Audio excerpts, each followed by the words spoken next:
ஆடி செவ்வாய் தேடி குழி அரைத்தை மஞ்சளை பூசி குழி என்பது பழமொழி. இந்த பழமொழிக்கு என்ன அர்த்தம்னு பார்த்தீங்கன்னா, ஒவ்வொரு வருடம் வருகின்ற ஆடி செவ்வாய்க்கிழமையில் பெண்கள் தலைக்கு எண்ணெய் தேய்ச்சி குளித்து மஞ்சள் அரைத்து நம்ம முகத்தில் பூசி வழிபாடு செய்யும் பொழுது பல்வேறு நன்மைகள் நடக்கும் அப்படின்னு சாஸ்திரங்கள் சொல்லப்படுகிறது. அது மட்டும் இல்லாமல் ஆடி செவ்வாய் விரதம் துர்க்கைக்கும் முருகனுக்கும் கூறிய விரதமாகவும் கருதப்படுகிறது. முருகப்பெருமானின் அவதாரமே செவ்வாய் கிரகம் என்று நம்ம சாஸ்திரங்கள் ஜோதிட நூல்களும் கூறுகிறது. செவ்வாய் தோஷத்தாலும் நாக தோஷத்தாலும் திருமண தடைப்பட்டவர்கள், குழந்தை பாக்கியம் இல்லாதவர்கள் செவ்வாய்க்கிழமையில் துர்க்கை மற்றும் முருகப்பெருமானை நம்ம வழிபாட்டு வந்தோம்னா தோஷம் எல்லாம் நிவர்த்தியாகி திருமண பாக்கியமும் குழந்தை பாக்கியமும் கிடைக்கும் அப்படின்னும் சொல்லப்படுகிறது.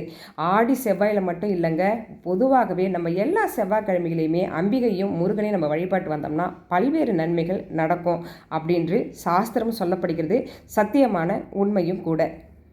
அதனால தான் பெண்கள் ஒவ்வொரு வருடம் ஆடி மாதமும் நம்ம எண்ணெய் தேய்ச்சி குளிக்கணும். அப்படி தேய்ச்சி நம்ம குளிச்சுட்டு வந்தோம்னா நம்மளுடைய வீட்டில் எப்பொழுதுமே மங்களம் தங்கும் அப்படின்றதும் ஒரு நம்பிக்கையும் கூட. தவற விடாமல் செய்யுங்க.